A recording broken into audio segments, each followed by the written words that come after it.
Bapak-bapak, saudara-saudara kaum muslimin, jamaah salat Jumat yang berbahagia.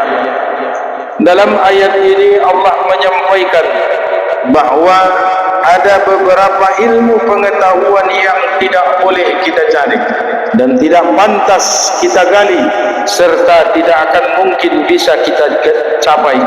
Pertama, tentang hari kiamat. Kedua, masalah hujan. Ketiga, apa yang ada dalam rahim. Yang keempat, apa yang akan terjadi besok buat diri kita. Yang kelima, di mana kita mati. Maka 5 hal ini tidak perlu kita cari tahu dan tidak perlu sok tahu. Masalah kiamat, kapan terjadi hujan, lalu apa yang ada dalam rahim, dan juga apa yang akan kita terima besok, di mana kita mati. Walaupun ilmu canggih, teknologi sudah modern, tetap saja ayat ini akan tetap berlaku. Kapan kiamat, masyarakat manusia sudah banyak memprediksi. Lalu masalah hujan juga sama. Jangan karena kebiasaan kita bulan Agustus, September, Oktober, November, Desember musim penghujan lantas bisa kita pastikan akan turun hujan. Itu adalah dalam perbendaharaan ilmu Allah.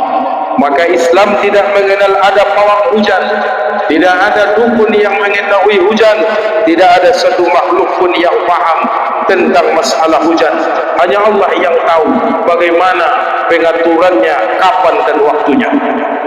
Dan juga teknologi ada 3 dimensi, 4 dimensi, bahkan 5 dimensi.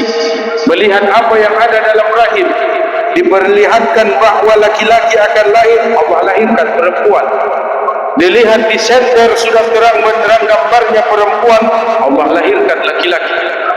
Diperlihatkan sehat walafiat, Allah matikan dalam rahim. Maka jangan pernah menduga-duga, jangan pernah mendikte Allah, karena 5 hal ini adalah dalam pemeliharaan ilmu Allah. Allah tidak ingin disinggung, Allah tidak ingin didikte, diintervensi atau ditebak-tebak dan diterka-terka. Serahkanlah 5 hal ini kepada Allah. Sebab itu diabadikan pada surah Luqman ayat 34. Dalam masalah hujan, berhubung di tempat kita ada dugaan dan anggapan kalau sudah masuk di penghujung tahun atau bulan dober-dober, kita yakini itu musim penghujan. Memang benar sering hujan, tapi kita tidak bisa memastikan kapan dan di mana, apakah semua, keseluruhan atau satu negara ini akan hujan. Itu hanya Allah lah yang tahu.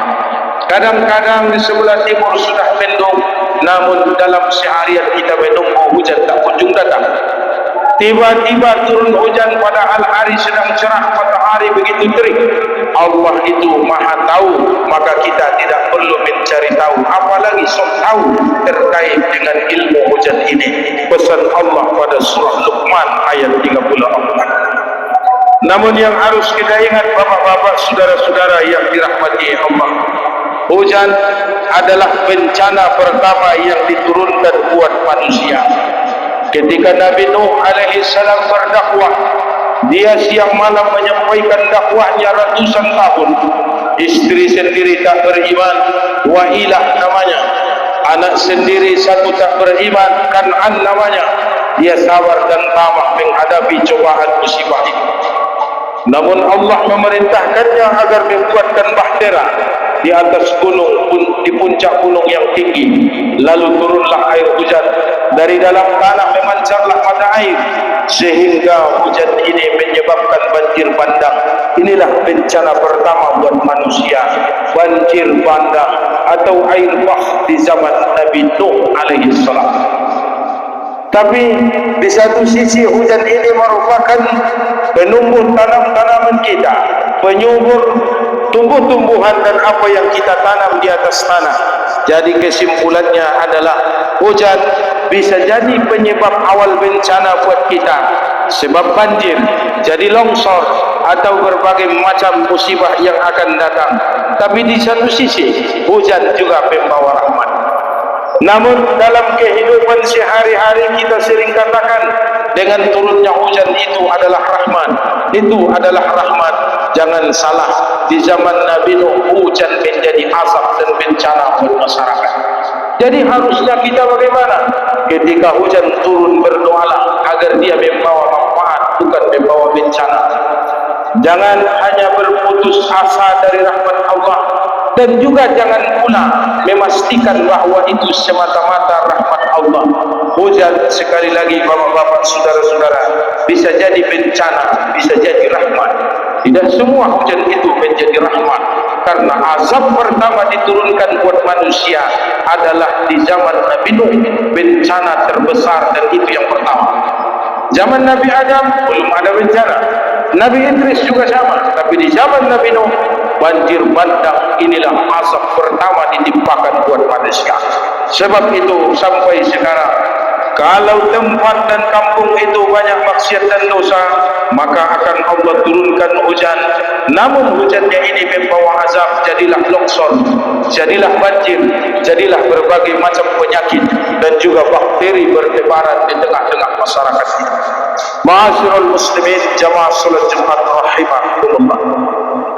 Rasulullah sallallahu alaihi wasallam mengajarkan kita, ketika hujan akan turun, berdoalah kepada Allah, karena itu waktu yang mustajab. Pintu-pintu langit sedang terbuka. Ingatlah Allah, sampaikan permohonanmu, karena itu adalah waktu yang mustajab untuk berdoa. Ada tempat yang makbul untuk berdoa, tapi ada waktu yang makbul untuk berdoa dimanapun kita berada, dimanapun tempat yang kita hinggapi. Kalau hujan turun, pintu-pintu langit sedang terbuka, maka berdoalah kepada Allah. Dan doa yang senantiasa dipohonkan oleh Rasulullah adalah Allahumma sayyiban nafi'ah. Ya Allah, jadikanlah hujan ini hujan yang bermanfaat. Allahumma sayyiban nafi'ah. Allahumma sayyiban nafi'ah. Berhentilah mengeluh, berkeluh kesah.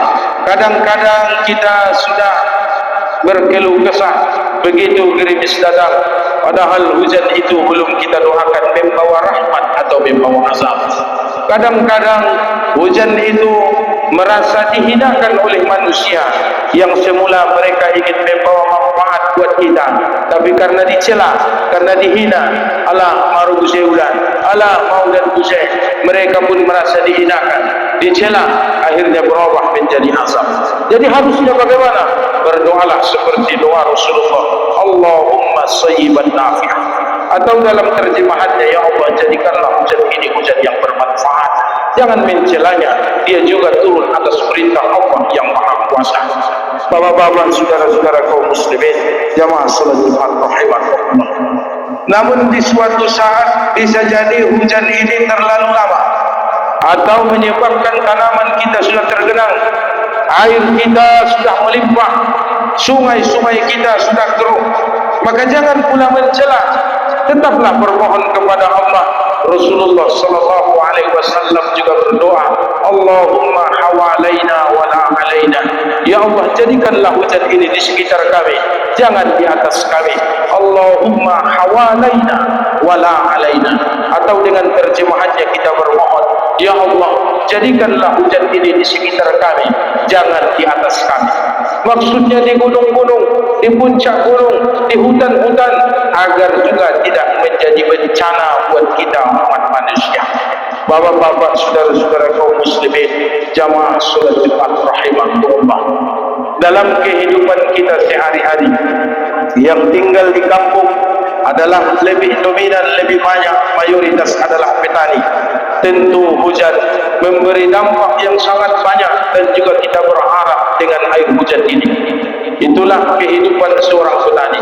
Tapi akan berbeda dengan kehidupan yang lain, seperti pedagang misalnya, atau dengan usaha dan profesi yang lain. Dalam hal menyikapi itu, bapak-bapak, saudara-saudara, sains telah meneliti bahwa air yang turun itu membawa manfaat berdasarkan lapisan ozon yang dia lewati. Lapisan ozon di atas atau di langit itu tergantung bagaimana akhlak dan perangai manusia yang tinggal di atas tanah. Maka sains juga sudah menghubungkan bagaimana agama dan sains atau ilmu pengetahuan dan agama ini bisa dipadukan.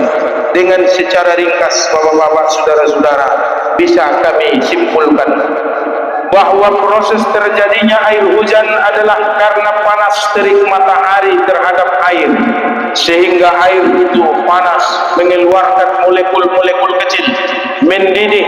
Ibarat kita menguap waktu memasak air, memanaskan air, uapnya itu terbang ke langit, dikumpulkan oleh Allah menjadi awan hitam. Atau dari keringat manusia itu sendiri, karena panasnya hari kita berkeringat, keringat kita itu mengering. Keringnya itu kemana? Dia menguap menjadi molekul, dia terbang ke langit, dikumpulkan Allah jadi keringat. Juga karena tanam-tanaman, tumbuh-tumbuhan sedang melakukan metamorfosis atau sintosesa, artinya pembakaran tanaman itu dalam mengolah makanan. Matahari memasak dari apa yang mereka makan dalam daun itu, maka mereka berkeringat, tanaman itu mengeluarkan keringat. Maka kita pun di pagi hari mendapati keringat daun-daunan itu yang kita sebut dengan nambur atau yang kita sebut dengan ombud dalam daun itu. Itu adalah keringat tanaman. Maka ketika matahari datang, tentu dia akan mengering. Keringnya itu kemana? Dia terbang ke langit, Allah kumpulkan menjadi awan hitam. Inilah penyebab terjadinya hujan. Namun dalam kajian agama coba kita renungkan, jika keringat itu terbang ke langit, keringat ini adalah keringat orang yang beriman, yang kesehariannya dia sujud rukuk kepada Allah, subuh, zuhur, asar, maghrib, isya tetap dia jaga, qabliyah, baqtiyah dia tunaikan, baca Quran tetap dia baca, sehingga dia berkeringat dan keringatnya itu dikumpulkan di atas langit.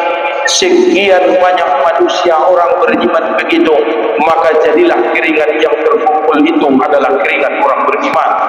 Ketika ia turun menyirami tanaman yang kita sebut dengan air hujan, betapa senangnya tanaman itu karena mereka disirami oleh keringat orang-orang yang ahli ibadah. Tapi coba bayangkan sebaliknya, jika orang yang berkeringat itu adalah orang yang tidak sholat, tidak mengingat Tuhan, tidak mengingat Allah, yang sering meninggalkan ibadah sholatnya, ketika sampai ke atas langit, tentu itu juga yang akan menjadi hujan. Hujan turun menyirami tanaman, lalu kita salahkan hujan, padahal manusia yang lupa kepada Tuhannya. Begitu jugalah dengan tanaman, mereka di atas tanah bertasbih, tapi manusia dan jin tidak pernah tahu apa yang mereka ucapkan dan mereka zikirkan. Begitu tanaman ini dipanen, lantas dimakan oleh orang beriman dengan bismillah, yang mulai makan dan minum, dan makanan itu telah diolah dalam perutnya menjadi daging, sebagian menjadi darah, sebagian menjadi keringat. Dia dibesarkan oleh zikir, dia dijaga oleh sholat, dia dibesarkan oleh dengan ibadah. Maka lagi-lagi interaksi antara tanaman, air hujan, air yang lainnya, dan manusia tentu dalam kaitan zikir kepada Allah atau dalam mengingat Allah. Maka bahasa Quran sangat simpel. Walau anna amanu wattaqau lafatahna alaihim barakatim minas samaa'i wal ardh. Kalau satu kampung, satu negeri itu beriman dan bertakwa, kami bukakan pintu-pintu keberkahan itu dari langit dan juga dari bumi. Itu pesan Quran.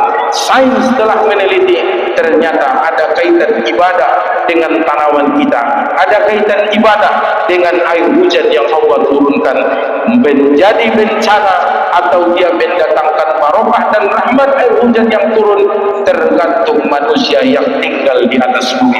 Maka untuk itu bapak-bapak, saudara-saudara, terakhir kami mengajak kita semua, marilah kuatkan iman, kuatkan ketakwaan, perbanyaklah ibadah, karena biar bagaimanapun kita tidak akan pernah rugi. Justru keberuntungan yang akan kita terima di dunia akan Allah limpahkan rahmat, karunia dan barokahnya. Di akhirat kita akan mendapatkan balasan dari kebaikan yang sudah kita lakukan. Demikianlah khutbah ini, semoga bisa menggugah iman kita untuk tetap beribadah kepada Allah. Barakallahu li wa lakum fil Qur'anil Karim.